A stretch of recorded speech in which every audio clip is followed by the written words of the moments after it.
say you wanted to produce something different from what everybody else was doing. Who was your teacher? Who was your master that showed you, or where did you get your ideas from, the crate digging and everything, you know? My whole creative side comes from, you know, the early pioneers of just good music, Quincy Jones, James Brown.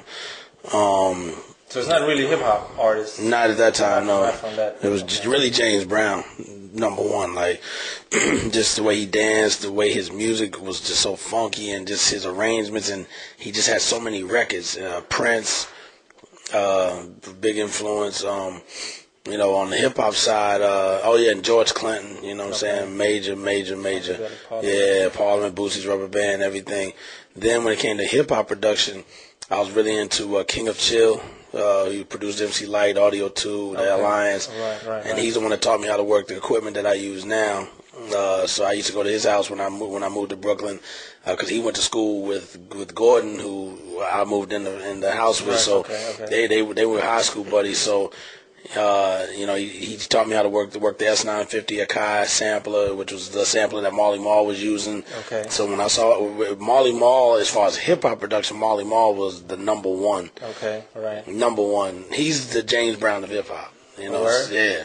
So Marley, I used to stare at pictures of him in studios, and I was like, "Oh, look what he's using! He's using that and that." And I wanted the same thing, you know. But I didn't want to copy him. I just wanted to, have you know, have that equipment and develop my own style. So him, Larry Smith, who did all the Houdini stuff and old Run DMC records and Curtis Blow records. Larry Smith, Rick Rubin. Yeah, he was a major influence.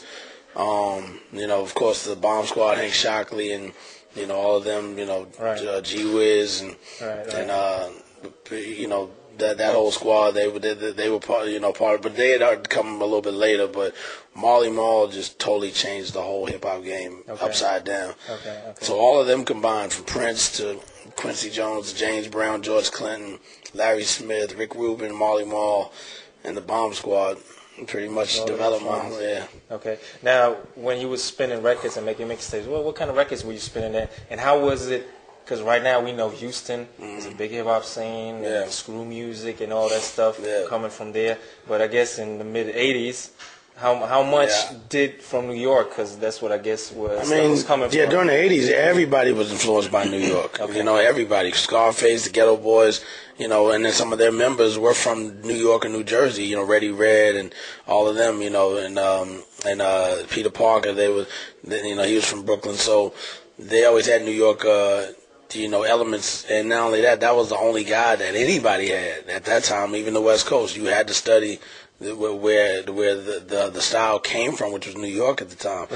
You know, so and again, I broke into the business when it was very hard to get acceptance in New York, and at that time, it meant everything to get New York acceptance. That's the birthplace. If it had originated somewhere else, I would have been to that town. If it had, you know, if it had been Poland, I would have been in Poland. Well, that would have been great. For sure. But did you experience back then that they was like didn't even try to listen to the stuff that you was making? So like, where he coming from? Oh, he from Houston. Like, nah, man, come on, we ain't there was a couple. There were people that were like, oh, your country and all that stuff, and I didn't care. I was like, I said, I'm gonna show you I'm better than what you think I am. You know, I'm all about letting the talent speak for itself. You know, like Rakim said, anywhere you from, it's where you at. So me, you know, a lot of people, you know, used to make fun of the fact that I had a country accent at that time. You know, because it's a little more gone now, but at the time I was a lot more. You know, I had that twang, but you know, I grew out of it. I mean, I've been living in New York since 1987, so it's a long time. So you lost that. Yeah, and I've been around a lot, you know, since then. But I mean, overall, you know, as far as like digging in the crates for records and stuff like that, I've been doing that since I was a child. Because you know, I come from the era of vinyl. You know, there weren't no CDs and stuff like that. It was 8-track. I came from the 8-track tapes. You know, like we had those in my parents' cars. You know, so. It's a whole. I've seen the technology change from the vinyl to the cassette to the 8-track to the CD to DVDs, laser discs. I've seen it all. You know? To MP3s, you know, digital. Now, neither you or nor Guru coming from New York, but you still are, as far as Gangstar the New York group. If Oh, yeah, it comes for sure. to New York sound, Yeah. you're the one. How did you have to adapt to that New York feeling, or did you just soak it in? And I mean, it was just the fact that, again, we only had New York to study at that time. Like we had no other guide. There was nothing from Texas yet, you know. And even the ones that were from Texas, they were trying to dress like New York. The Adidas shell toes, the big Dookie cable chains, and you know the Kangos and the Gazelles. Like it was only New York to look to. Right. And then it spread a little more, you know. But we were totally one New York to accept. I respect for what they did. Okay, but did you feel like, oh, we just copycats, or did anybody be like, oh man, they just want to be like us? You can never be like us because you ain't from here. No, you never had to experience. It's all about the talent speaking for you, and we knew that our talent was on the level of what the New York artists were doing. You know, the New York artists were coming off raw and hardcore. The DJs, I said, I'm gonna be a nice DJ. I want their respect. Right. And I earned it. And I earned it without having to compromise. I stayed the same. Right. Yeah. Okay, now you started off with Gangstar, your production and everything. Then when did you get to produce for somebody else? How did that happen? What was the first record you produced outside of Gangstar and got the first record I ever produced was Lord Finesse.